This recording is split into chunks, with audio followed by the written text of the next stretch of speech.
You deserve quality healthcare for your body and mind regardless of your ability to pay. That's why Bowen Health conveniently offers trusted mental health care, primary health care, and addiction recovery treatment for everyone. Having regular checkups with a provider you trust means they can catch concerns early before they become an emergency. For compassionate healthcare, make an appointment today at bowenhealth.org. That's bowenhealth.org. Welcome back, everybody, to the ThriveIN Wabash County podcast. I'm one of the co-hosts, Alex Downard, and I'm really excited to have our guest in the studio today, Nate Spangle from the Get Indiana company, podcast, all the things we're going to dive into. But first and foremost, Nate, thanks so much for being with us today. I am so pumped to be here in studio in Wabash, Indiana, baby. Let's go. No doubt. Roles a little bit reversed. So for our listeners, we'll make sure in the show notes that we link Get Indiana. Maybe you saw a couple months ago, I had the opportunity to go down to Nate's studio in Indianapolis for an episode. And so Nate does hundreds, probably close to thousands of podcast episodes, but probably not as much in the guest chair. Definitely not as much in the guest chair. Yeah. I mean, I've probably done 4 or 5 since starting all things Get Indiana and hosting Get In. We're at like 300 episodes, but have like thousands of clips to this point that are out in the internet. Hopefully someone out there, hopefully the listeners have seen what we've been putting out. That would be ideal. If not, like I said, we'll link it in the show notes to go check out everything you're doing. But maybe before we get into Get Indiana, all you're doing across the state, what your mission is, all those things, a little bit about you, where you're from, and what led you to what you're doing now. Yeah, I grew up a stone's throw from here in Bourbon in Marshall County, up right between Warsaw and Plymouth. I went to ThriveIN High School, go Trojans. We did consistently, I believe 4 years, get our tails whipped by the Northfield Norsemen. It was brutal. I remember coming down here. Football, dude. Okay. We played 2 games down here, 2 games up there, and 0 for 4. Did not have good luck when we came to Wabash County and the Trojans. And then I think in recent years, we've played Southwood in the sectional. One of the things, I just love high schools and high school mascots. Like, that's like one of my things. So, like, knowing that Southwood's the Knights, the Apaches, the Norsemen, I love all things high school mascots. From there, I went to DePaul University, go Tigers. Spent time in Greencastle. So, for reference, Bourbon, Indiana, 1,500 people, 1 stoplight, a pizza place, and a bar. Greencastle, 12,000-ish. People say Greencastle's a small town. I was like, they have a Walmart. Like, that's metropolitan living, baby. Come on. And from there, I ended up in Indianapolis. I was part of the OR Fellowship program.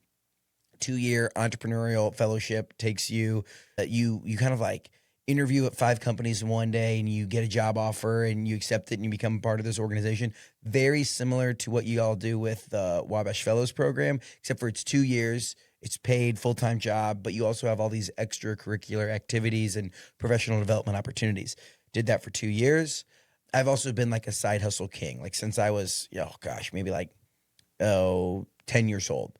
Mowing lawns, selling candy, like literally anything. Never called them like starting businesses. I just always were trying to make some money, selling stuff online. I had like an eBay store, Amazon store when I was coming up. And so I wanted to work in small business. I still have like an essay that I wrote my freshman year of college where it was like, I didn't even know what entrepreneurship was. But I wrote a thing that said, I want to wake up every day and make an impact in my job. I want to work in a business where it matters. Like, going the corporate route. Like, if you work at a big company, no disrespect to big companies, but the stock price doesn't change if Nate Spangle, the 23-year-old person, shows up. I'm now 29, and I've like learned that that's just what I get fired up about. So I left my company that I was at during OR Fellowship. I was in the insurance space, and I joined a tech startup. I was employee number 6. Usually when you start by saying that, you're like expecting this illustrious, like I joined at employee 6 and we grew to 700. We got all the way up to 10 employees. And when I left, I was employee 3. So like the ups and downs of small business. When I left, I set out to never work for anyone again and build my own thing and be an entrepreneur. And I set out to build a media company that promotes the state of Indiana. And that's what we do with Get In, through podcasts, through newsletters, through all forms of modern media. We create and help share stories of the cool things happening across the state of Indiana. Wow. Lot there.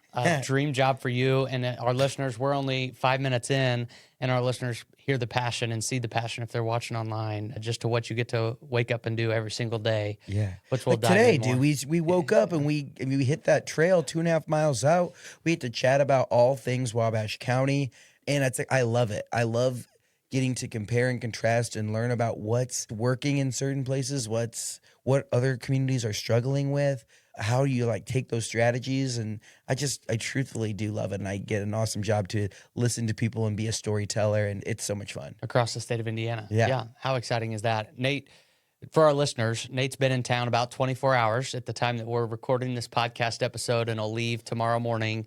Talk a little bit about your time since you've gotten into Wabash, all the different things you've seen, what we've done, and then our listeners, make sure to follow Nate, because in the coming months, all of that content will be released, right? Yeah, about the absolutely. county. So one, again, my grandparents and my dad, the whole side of his family are all from Warsaw, Claypool, Packerton. If anyone knows the Packerton, they have a vending machine, the Packerton Pop vending machine. Yeah, absolutely. Like that is a mile from my grandparents' house. So I grew up going to the Packerton United Methodist Church with them. So like I had driven, is it 15? No, 15 or 13. 13. 13 that takes you from Warsaw to Wabash and then 24 over to Peru. Like I've made this drive.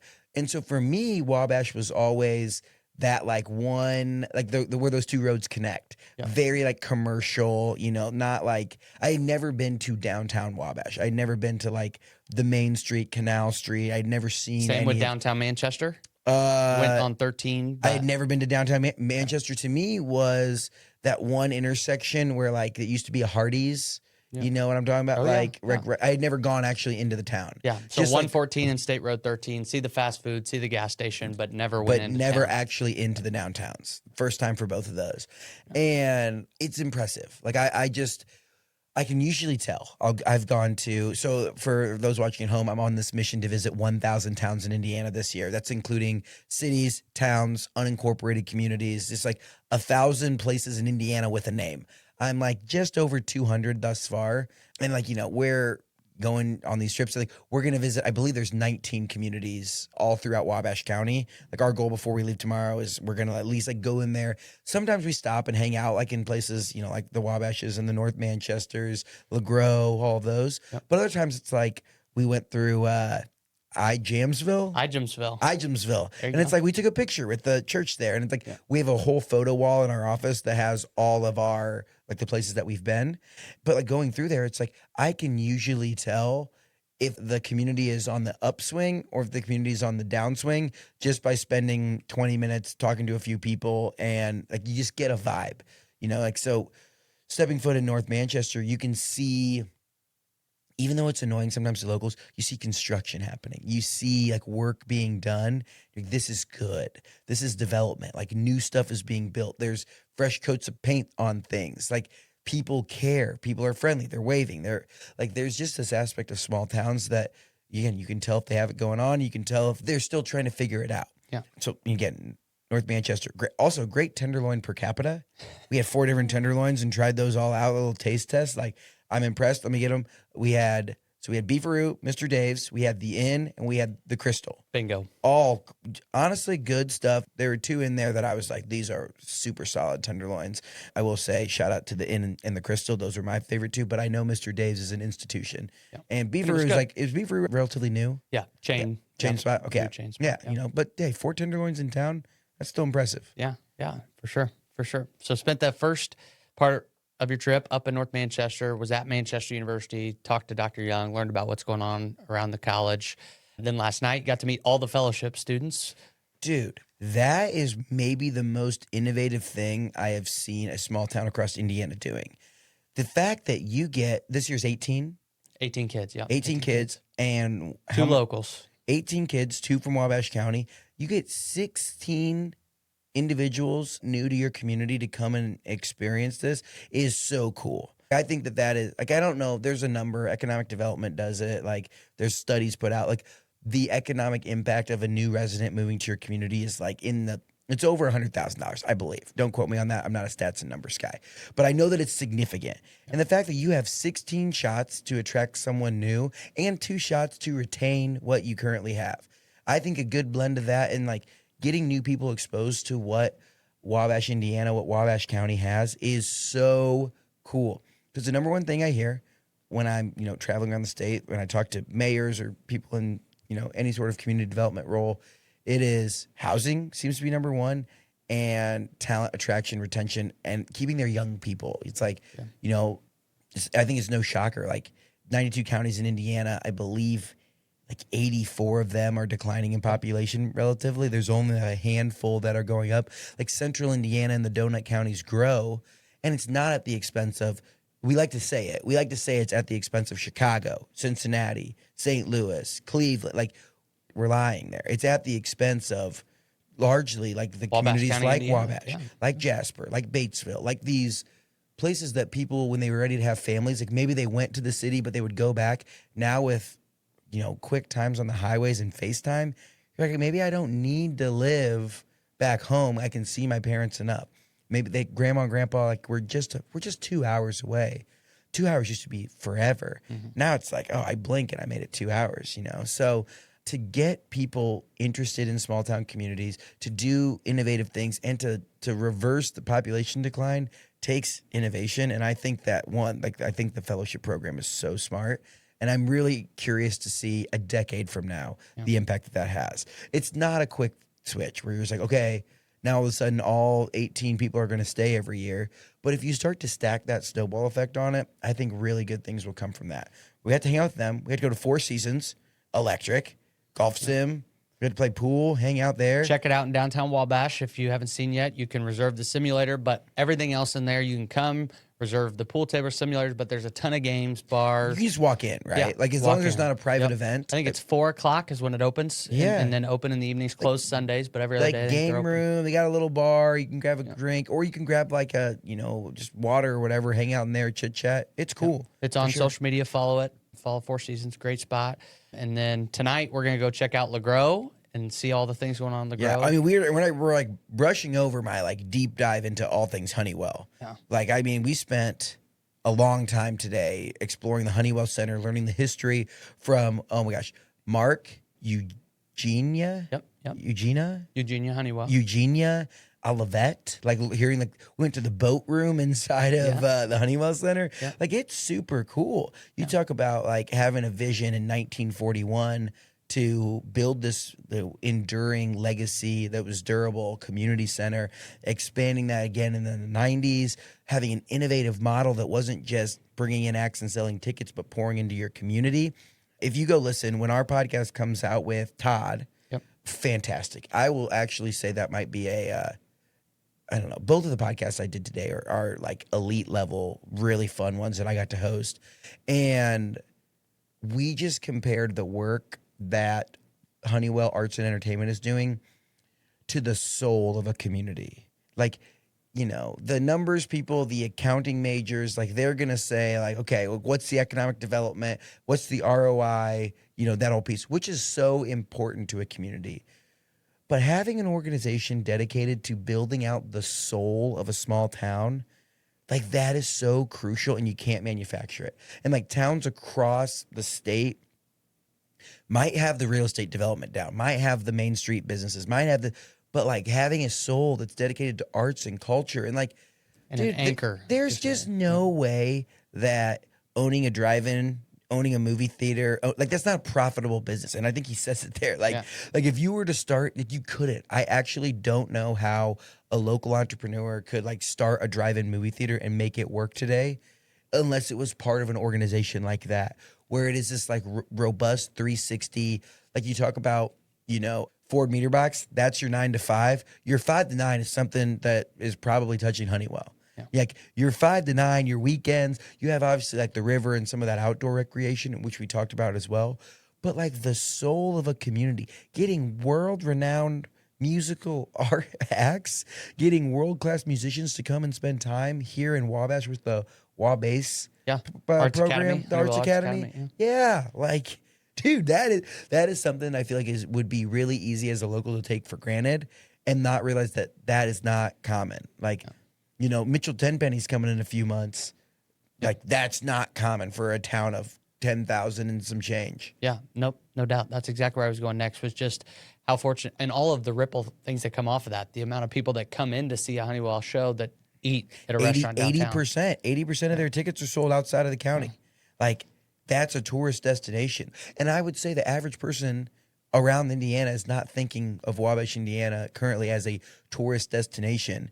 And then you realize Honeywell and their partner organizations, partner venues, 165,000 tickets sold. Like, you know, I don't know what the number is strictly for their Wabash County venues, because that also includes the other ones they book for. But like 165,000, you got to assume 100,000, right? Game changer. New people coming in, checking out the county. So cool. Like, very cool, non-traditional, having an organization dedicated to the arts, culture, and the soul of a community. Cool. The other thing I want to say, the philanthropic bones, the fact that people are donating, you know, the Honeywell house donated, like originally to IU and then to the foundation. The other, there's another name for a house that was donated. Dr. James Ford House. James Ford House. Then there's another one that is where The they Clarkson House. The Clarkson, like all these people like rented it, and then they're like, yeah, you know what? We're gonna donate it to this organization. Like, so cool. Like, the philanthropic bones of Wabash County are so apparent. It's really, really cool. And then that bleeds over to the natural amenity space, right? We went on a run this morning, as you mentioned, on the Wabash River Trail, largely philanthropy, right? That stepped up, local philanthropy that stepped up to make those projects happen. What do you see when you travel across the state of Indiana to communities that have it going on, that feel that momentum? Where are those communities making investments? Is it similar to what you see here? What are some of the other things you see across the state? I think the first thing that comes before money, before real estate, before anything, is the narrative, is how your leaders talk about your place. Because you talk about a place like, I'll use an easy one, Jasper, Indiana. People might not live in Jasper, but when they say they're from Jasper, it is with their head held high with a ton of pride. When people say they're from Bloomington, there's so much pride. Evansville has the same pride too. Like, but then you'll talk to people. I love them, and I think they're on the right track, but they have a lot of work to do on the messaging of Muncie. Like, when people, I'm from Muncie. And it's like, you have to change the dialogue. Sure. You have to change this feeling. And I think largely as a state, we miss out on it. You go into Chicago and someone says, where are you from? And you go, I'm from Indiana. Yeah. And it's like, no, you got to look them in the eye and say, I'm from Indiana, and there's some cool stuff happening here. Yeah. Like, and it's just that narrative.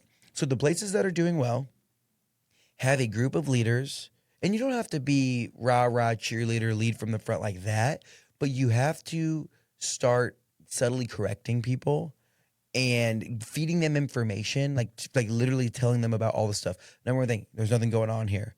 Like, the people around you that are the welcome wagon for your local community have to know what's going on, have to have great recommendations to give to people that might be visiting, so that they're like, oh yeah, I live in Wabash and there's nothing going on. It's like, no, there's like live music all the time. There's shows, there's the movie theater, there's the drive-in. You could just go rent a kayak and, you know, go putts down the river. You could just go on a walk on the trail, run a bike. Like, there's so much stuff, but it's changing the dialogue. So I think that is the first thing, because that gets people more inspired to start to develop the outdoor recreation, the trails, to start to build up Main Street entrepreneurship. I think that's a big one. I like, personally, I think this younger generation is very interested in trails and outdoor amenities and getting their runs in. Like, gotta have like the sidewalks. 'Cause I run a lot, so when I go to places, it's usually getting a run in there, and it's nice to have like a place where I don't think I'm gonna get hit by a car. Yeah, like, that's always good. Yeah, or break your ankle on a bad sidewalk. Yeah. But I think that, like, it starts with the voice. How do people talk about home? Do you have pride in your place? And if not, like, you have to break, like, no matter, you can't slap lipstick on a pig. Like, if they're not talking about it with high regards, you can't put in a brewery and all of a sudden it's going to change. You can't just like renovate add new apartment complex and all of a sudden now they're going to change. You have to give them something to build for and take ownership in and be proud of their community. And then I think it comes with Main Street entrepreneurs. Do people feel supported enough that they're willing to put their life savings into a Main Street shop? Are they willing to take that SBA loan and start the ice cream stand? Like Four Seasons, they were landlords of, I think it was antique stores or something like that. Yeah, tons of different things, apartments, a bunch of stuff. Yeah. And they're like, you know what? Like, we feel like this needs a unique concept. We feel supported enough in the community. We're going to go in here and make this space that doesn't exist currently. We're going to take something from a dream, from a whiteboard, and bring it to reality here on the square, like right off like Canal Street in Wabash County, in Wabash, Indiana. Like, that's cool. Yeah. That's my dominoes. And then I think that the other development, the housing, kind of comes alongside that. Like, you know, you're going to get golf claps from that. 'Cause like, you know, if you put in 10 new housing pieces, 10 families are going to, get to experience that. 10, maybe 10 single families, 10 individuals that rent the apartments, whatever. Like, people will like it because it's not an eyesore. But when you get a restaurant, when you get an ice cream shop, when you get some of those local places, like, I mean, I had the mayors of Fishers and Noblesville. They said you could bring a $250 million headquarters to town, and again, you'll get a golf clap. But you land at Trader Joe's and they're going to go crazy down there. Yeah. In small towns, it's like getting those Main Street businesses to feel empowered and thriving, and more opening up than more closing down. Yeah, no, for sure. I appreciate everything you said, Nate. If I'm summarizing it all, it's pride of place and a voice about your vision, right? Like being able to articulate and communicate and have pride in where you're from, where you grew up, where you live, all those things, right? And you made mention earlier, town attraction and retention. We talk a lot about, obviously, population decline was our rallying cry, is our rallying cry in the community here. But that's just not about attracting new residents, right? We talk about if we don't get the population retention piece right, we have no chance at the attraction. If we can't invest in people who live here today, grow up here today, that are excited and talk about home differently, we're never going to be able to attract others if we don't have that centralized pride and passion about where we're at. And you have to get the young people fired up to start something, to invest in I don't know if you guys have like a Main Street organization or like the local festivals or whatever it might be. Like, the way things happen now, what gets people excited, what gets people to drive from counties around is different than it was 20, 30, 50 years ago. And a lot of times, you love your legacy community members and you never want to push them out. You never want to disrespect them in any way, but like making them, letting them understand to like bring these young people alongside them. And it's not just like, wait your turn. One day you're going to get to run this thing. It's like, how can we collaborate on this festival? How can we collaborate on what we're doing on First Fridays or whatever the different, there's Third Thursdays and First Fridays and, Muffin Mondays or whatever it might be. There's no shortage of those. How do you get your older generation working in tandem with your younger generation, putting that all together? Like, that's where the magic happens. And they're going to be more willing to stay if they feel ownership in the thing. If you had a 18-year-old kid who's watched his parents pour into the good old days in LeGros for, decades or whatever it might be, and they're like, oh, I can't wait to come back because my family, we work the hamburger stand or whatever it might be. Like we help book the live music, whatever that could be. They feel ownership in that thing, and that gives them a sense of pride in their community. So I think how you get those two blended together and you get these young people feeling like they have responsibility and they're not just parking attendants and order takers. They're like, I'm helping direct the vision of it. And you and I talked this morning, and we've always talked just that rural communities, that's a unique value proposition from a rural community, or the opportunity at a young age to get in the trenches and make an impact. But really, of residents of any age, like complaining about the problem in rural counties, it's so much easier to jump in and be a part of the solution. And it doesn't take near as much as it would in a big place to make that impact, right? You can feel that impact quicker. Dude, like if I was the mayor of like a rural community, here's what I would do. I would just like be a hawk in the local Facebook group, like whatever the thing is. It's like you see, there's the local park is so dirty. And I would just make content and I would go out there, like take a screenshot. Local park is so dirty. And I would just go out there and start cleaning it up. Like, I think everyone thinks that it's like this grandiose, like you need $10 million to fix every problem. And some problems you need $10 million to fix. Like restoring an old building that's like on the verge of falling over, and like to win a Cook Cup, you need some millions of dollars. And to win 2 of them, you need double that, right? Yeah. But to like, a lot of the problems can be solved with some elbow grease and a positive attitude and just some people getting together. And I think that the best communities like start there and build momentum. Like if people see you out there every day working, picking things up, making it clean, painting over graffiti, whatever that might be, and you start working that way, it becomes like, I trust you more with my investment in our community. I trust you more with our tax base. I trust you more with whatever that thing is. And like, there's no better pathway. Like Martha online complains about the squeaky bench or whatever it might be. And you take that and you say, I hear you. I value your opinion. And here's me fixing it a week later. Like, that's cool.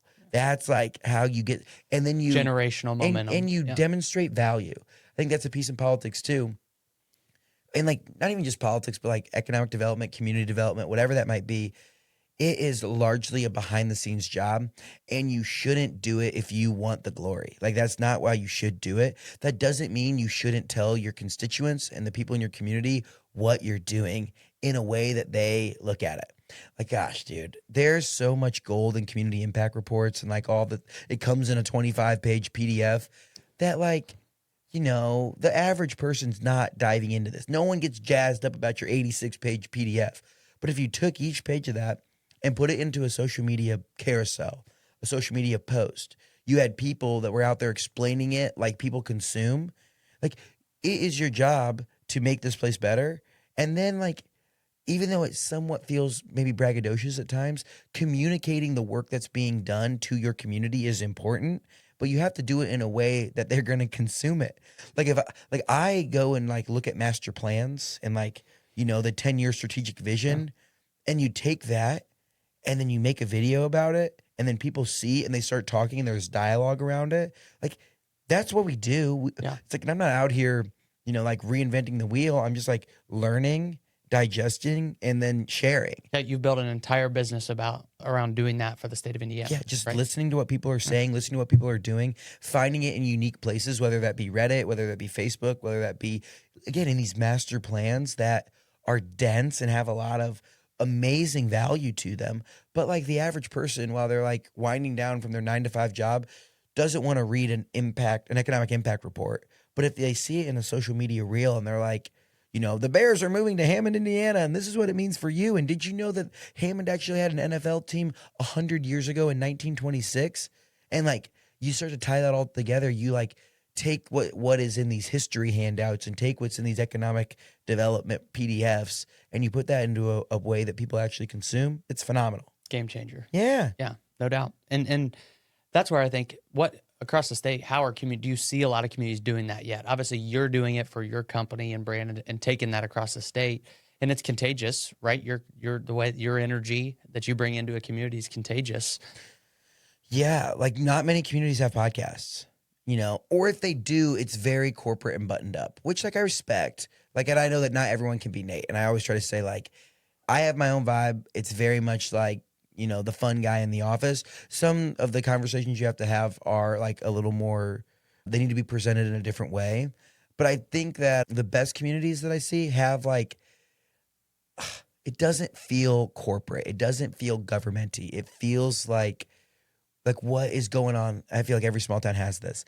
The farmers get together, sometimes every morning, but at least Friday mornings, the local coffee shop, and they're talking shop about what's going on in the fields, what's going on with the football team, what's going on around. And here's it's not a surprise. Local media, local news continues to retract. Like, I'm sure that there's now ink-free news or whatever it is. There's the digital paper with like one or two reporters probably that cover a multi-county square where, what was the Plain Dealer? Yeah, Dave Nelson, the Plain Dealer. Well, but that was a legacy paper, right? Like, Yep. It used to be a physical paper. Did it come out weekly or daily? Oh, great question. But I think a lot of these communities had daily papers. Daily. Yeah, we had a couple. Had a couple daily papers that are now like aggregated and consolidated, and you have one person sitting in Warsaw that's supposed to cover Warsaw, Wabash, and Huntington. Yeah. And it's like, dude, you don't know what's going on there. Like, there's news happening. And so I think that there's this sector of the storytelling aspect and the news that local communities really need to buy in, because if you don't shape your narrative, the Facebook group's shaping your narrative. The like online chatter, freaking everyone likes to complain, has their microphone. That's what's going to run your narrative. Because the days of, having incredible local journalists and storytellers that care about the community, that are at the football games, that are at all of these things and know everything, it has largely gone by the wayside throughout the entirety of communities. And I just think that the ones that are getting it, the ones that are doing really well, are finding a modern way to share those stories, to share the news, and not just like the news of like, what largely you turn on the news and, it's death, murder, robbery, whatever it is. It's like, there's a place for hard news, but there has to be a place for the positive storytelling of the work that is being done and the people in your communities that are doing amazing things. And that's where we've just like carved out our space. Yeah. No, For Dude, sure. I get fired up in case anyone can't tell. Yeah, no doubt. And we're very fortunate here to have several good local journalists, right? But to your point, they're covering multi-counties, right? And David Nelson, we've talked about him on prior episodes. He's been on an episode here, and he's the Plain Dealer reporter. We're so But fortunate is he one to have person? one person. Like, Yeah, and that's exactly what's right. his whole region? One person. He has Miami County, I believe, Huntington County, and Wabash County. Yeah. Like, how is he supposed to know what's going on in Denver, sleep. Indiana? He sleep. Yeah, You doesn't know, sleep. like, yeah. that's hard. That's really hard. That's right. Like, he's got to watch Peru, like, what's going on over there. And That's right. I mean, like, one, kudos. Like, Yeah. he can't sleep, you know? Yeah. But it's like, you guys that, but like, does, Crawford County in southern Indiana? No, exactly right. Like, English, like, that is a thing where you might get consolidated and, you're 100 miles away and you're getting Louisville news that's like, no one's covering your high school football team. No one's talking about the work that your young, the band at whatever school's doing. Yeah, there's too many stories to be told. Yeah, for one person. So that's what I think. There's just this place where having a good, and I think people are coming around to it, but like social media is how people are consuming their news. Yeah. Like that's how they're getting their information. And again, if you as a community don't control that narrative and don't put the positive news out there, the stuff that gets 100 likes or 100, reactions on it is always people complaining because everyone likes to get on their soapbox and complain about something. And it takes a little bit more effort to take these positive stories and put them in the right fashion that people want to read about. Yeah, to drive whatever algorithms or it is on social media, right? To drive traffic to the positive. But it's things. like, that's our thing. You watch one of our videos, like you're going to be happy. Like you're going to smile. Like some people don't like me because I talk really fast and I'm really loud and I'm animated and like, that's okay. But if you look at any of our properties, like today we have my podcast called Get In. We have Get In Sports, which covers professional, niche college, well, like big college and niche college, as well as high school sports across the state of Indiana. Yeah, it is also impossible for us to know everything that's going on every sports team. But like we're giving it a college try, like we're talking about the state championships for the IHSAA, like what's going on down there, but also like how are the Foresters looking up in Huntington? Like what's going on over there? Yeah. We have that. We have In the Parks, which is all state parks, recreation across the state of Indiana.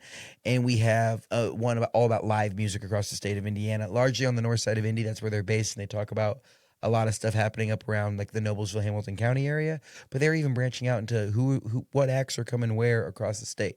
So that's what we're doing, like trying to, tell these positive stories in all these different mediums so people get fired up to be a Hoosier. Yeah, no doubt. No doubt. Absolutely. Let's talk a little bit about Get Indiana, the company where you're at today, right? So what year did you make the decision to leave the insurance company and start? Yeah, I left in 2021, worked at a tech startup for 3 years from 21 to 24, quit my job. I'll tell the story of how we ended up there. Like, I was hosting a podcast at my previous company. It was all about tech and entrepreneurship in Indiana. There's a lot of really, really great stories that are happening here. Not a huge audience that's only interested in tech and entrepreneurship in Indiana.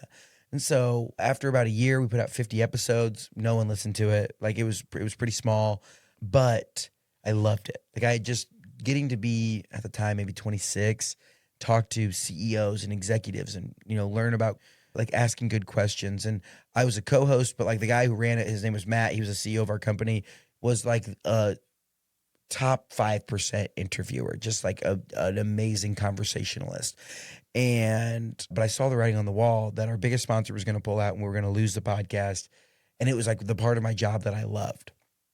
So I started putting out auxiliary Indiana content on social media, trying to drive more people to listen to our podcast. Like I would put out my road trip recommendations, my top 3 coffee shops, my top 3 my recommendations on how to maximize the Hoosier State. Because I have just been one that I have no shortage of things like that I'm doing. Like I'm always doing something even before I posted about it. Like I would just fill my summer, like I would go on tour.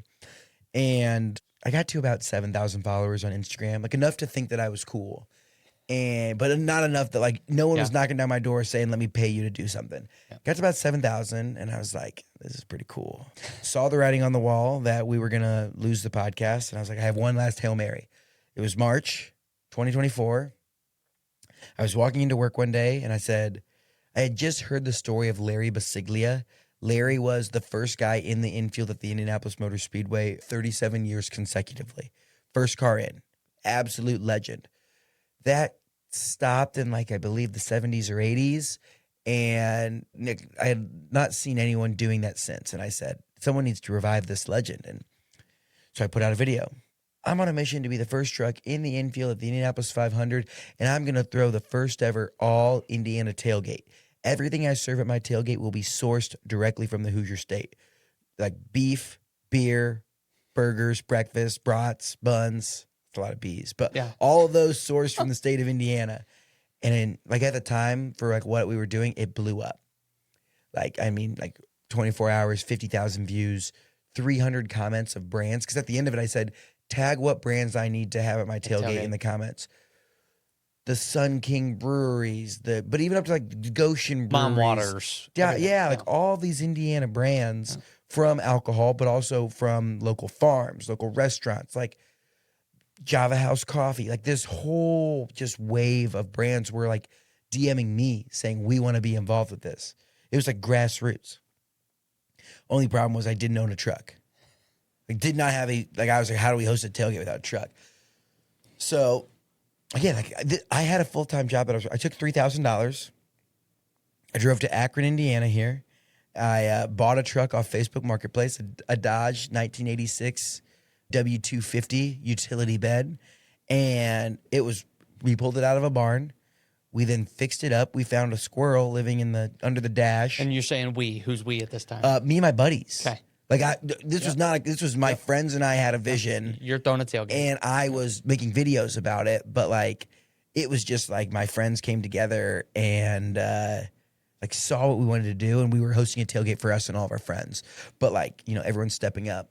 And over the course of 6 weeks, I bought the truck, documented the process, and I got just under 1 million views in 6 weeks across all social media videos. I gained 15,000 followers. So I went from 7 to around like 20, 22, something like that. And I made 10 grand working with sponsors. Walked in the week after the 500, said, boss, it's been a great ride. I'm going to leave to go pursue this media thing. I had 10 grand in my pocket. I'm like, the world is my oyster. Let's go. And haven't looked back since. I ended up acquiring the podcast from my old company. Like it was going to go away. I ended up working out a deal with them where I got the rights to it and I got all of our previous episodes. Today, we've put out over 300 episodes. I did then shift it. It's not just a tech and entrepreneurship show. It is an Indiana show. Whether you're an athlete, we've had who have you had? We've had Indy 500 champions like Tony Kanaan. We've had some of the biggest racers currently out there like Pato Award. We've had Doug Bowles. Like those are 3 Indy 500 like legendary names that are there. We've had a guy from Kokomo who ran around the perimeter of the United States of America. He is from the Kokomo area. He started in Cleveland, ran up to Maine, down to Key West, over to San Diego, up to Washington, and then back around. In 1 year, under a year, like 240 days, he averaged 40 miles per day, self-supported. He put a baby carrier cart around his waist and ran 40 miles every day for 240 days. From Kokomo, Indiana. From right around there, somewhere in the Kokomo, that whole area. He used to run like 20 miles. He worked at like the Grant County YMCA, I believe. He would run 20 miles to work each way, I'm pretty sure. Like, go back and listen to the episode. It was one of my first ones I ever did on my own. It's phenomenal. Cameron Balzer is a crazy dude, like in the best way possible. I say that as a term of endearment. I mean, we've had business executives and leaders of venture capital firms. We've had some of the craziest nonprofit leaders that are doing amazing things. Even here, like we recorded 2 episodes. Like we're going to drop Todd with the Honeywell Arts and Entertainment. We're going to drop Matthew with Josiah White's. Like, but Manchester we've had University. Manchester University. Yeah, I forgot that was yesterday. I'm talking today. We've recorded 3 up here. Manchester University. I've had the president of Ball State. Mayor of Muncie, Mayor of Bloomington after IU won the national championship. Just like any Hoosier that has an inspiring story to tell, that is doing cool things. Actually, my number 1 listened to episode of all time. People might like it. It didn't really get to this area that much, but back in the day, there was this restaurant called Scotty's Brewhouse. It was all over. It was like a sports bar feel. They had one in Mishawaka. It started on Muncie, moved to Bloomington, went to Lafayette. 86th Street in Indianapolis was like the OG like locally grown sports bar, grew to $50 million in revenue and then went bankrupt. and the founder Scott comes on and tells the story of selling his business and getting like a tough end of the deal and just like his character arc. Phenomenal episode. Like there are tears shed during it. Like it was just moving. Like, I mean, you talk about like that journey of entrepreneurship, but then you talk about learning about Josiah White's and the effort and work that's being done right here in Wabash County that just makes you feel for Hoosiers. And it's been a wild ride. I think in 2025 we got over 80 million views on our content, and like this year we're trending to pass that again and get over 100 million. Like life to date, we're at, I believe it's like 150 million since I started putting out content. But it's like, I'm not putting out like funny videos. I'm not putting out thirst traps on the internet. It's Indiana content. Like I post about telling the state stories of Indiana. about the state of Indiana and the people here. Yeah. And I could talk about it all day. Like literally I have no shortage of stories. And even today, like I've learned stories about Wabash that when I go to my next stop, I'm like, dude, do you guys know what's going on up in Wabash? And like swapping those stories with what's going on in Jasper, with what's going on in Monticello, what's going on in Muncie, like it makes us all cool. better. It's right? cool, man. Yeah, it's just like, how do you unite people and get us all marching? Because it's not rural Indiana versus the big city of Indianapolis. It's like, what are we doing to beat Ohio? Yeah. What are we doing to beat Kentucky? What are we doing to beat, dude? You want to talk about good marketing? Pure Michigan. Oh my gosh, dude! They have Tim Allen freaking voicing over those commercials on the radio for the Mitten State. Like, how do we beat them up there? Yeah, like no gets doubt. me fired up. For sure. Wow. Total employees? We just made our 4th hire, but we work with. I mean, I have 10 Indiana-based contractors that like do little pieces. So like, I'll just give a brief overview. Yeah. I know we're getting kind of close on time. Yeah. Full company. So I have my social media at Nate Spangle, where I post videos, social media content, from small town breakdowns on Fridays to hidden gems in Indiana to interviews with inspiring Hoosiers daily. Like something that's come up from my account. Like sometimes I miss a Sunday and I apologize for that. But like there's usually content coming out all the time. With that, we have my podcast, Apple, Spotify. It's on Facebook. It's on YouTube. Everywhere there where you're getting Monday, Wednesday, Friday, new episode with a new leader. You're going to hear from the local Wabash County leaders that we had on there. Those episodes will be coming out in the coming months.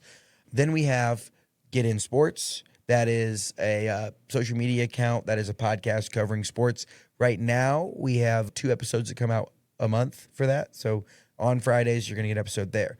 We have In the Parks. It's all state parks and recreation. We have the Hamco Live Hot Ticket. It's all about live music, roughly on the north side of Indy, but starting to expand more into what's going on there. We have a newsletter that comes out, covers positive, uplifting stories for the state of Indiana. Comes out on Thursdays, comes out on Sundays, covers the entire state, has around 15 to 16,000 subscribers there. We have a newsletter that comes out every Friday that covers South Bend, like the northern Michiana kind of region there, written by a local in the market up there. Elena does a spectacular job. We have one of those that covers Fishers in the northeast suburbs of Indianapolis. That comes out every Wednesday, and Caitlin, she does a fantastic job there. We have the Get Indiana social media account, and we have our website where we're always posting like guides to, we'll do a guide to Wabash County. We'll do a guide to the Southern Indiana road trip you've never heard of, or here's the 5 coolest locally owned coffee shops. Here's the 5, kind of like BuzzFeed-esque, but for Indiana, we're going to these places and ranking those. If you ever say there's nothing to do in Indiana, or Indiana's boring, or I don't like it here, or there's just go to our website. Go check out our social media. There is no shortage of amazing content coming out about people in the state of Indiana. Yeah, Nate, as we wrap up here, you shared your story of how you've gotten to where you're at, all the amazing people and stories that you get to tell. As you think just a couple years ago or when you were in college, if there's a young person in Indiana today or in Wabash County that's listening to this podcast, with all of your experiences and the stories you've heard, what's one piece of advice that you have for them? One piece of advice for young people in Wabash County is, I'm going to make it 2. Yeah, part A, part B. That's good. A, dream big. Like, dream so big that, like, when you tell people, you almost feel a little bit uncomfortable. Like, here I am. I'm 29 years old. I post on social media for a living. I travel the state. I host a podcast. I get to talk for a living, and it pays the bills. This is my full-time job, and we feed 4 families, like 4 individuals, plus our Indiana-based contractors. And it started from a dream. Like, dream big enough that people like will look at you a little cockeyed and ask like, what are you talking about? Dream big and outwork everybody. Like, go make it out. It doesn't have, like, I mean, it takes so much. Like, here it is. It's Friday. Like, we're hanging out here. We're up here. We're exploring. We're doing this. But it's like on Sunday, like, we're going to get in the river and go canoe from Muncie to Indianapolis over a 5-day canoe trip because, like, to document the White River. You know, like, we are first ones in the office, last ones to leave. Like, that is just the mentality. But if you dream big and you chase and you outwork everyone, like, amazing stuff can happen. Like, you can change the landscape of your downtown for generations. You can make your hometown a place that everyone wishes they were from. But you have to dream so big that it's uncomfortable, and you have to work so hard that it is also uncomfortable. And that's my advice. Do those two things, good stuff happens. Like, you can't say how, like karma, momentum, the good Lord, like whatever it might be. But if you just keep going and outwork everyone, good stuff's going to happen. Mic drop moment from Indiana's premier podcast host. Nate, thanks so much for letting us reverse roles this afternoon. Thanks so much for your time here in Wabash. Excited for the rest of the time you have with us. And thanks for helping tell our story across the state of Indiana. Dude, I'm honored to be here. I will say Wabash, Indiana, I keep saying this more than I expected, more than you expect, like, which is a great thing. That is no disrespect. That is like, you come in and you're like, okay, you know, this, that, or whatever about like the history or driving through. Spending time here, I love it. Like, it's so cool. There's just the right people rowing in the right direction, trying to make big things happen. And I absolutely love that. And it is a cool hopping spot. And I cannot wait to come back. It's contagious, right? You feel it. It's contagious. Thanks so much again, Nate, for joining us today. This ThriveIN Wabash County podcast episode is only made possible from the generous support from Bowen Health, the Lisa Gilman Investment Fund, the Sandy Kunkel Trust, Mark and Amy Ford, Paperworks Industries, the City of Wabash, the Community Foundation of Wabash County, Visit Wabash County. And until next time, I'm Alex Downard, and this is the ThriveIN Wabash County podcast. Thanks again, Nate.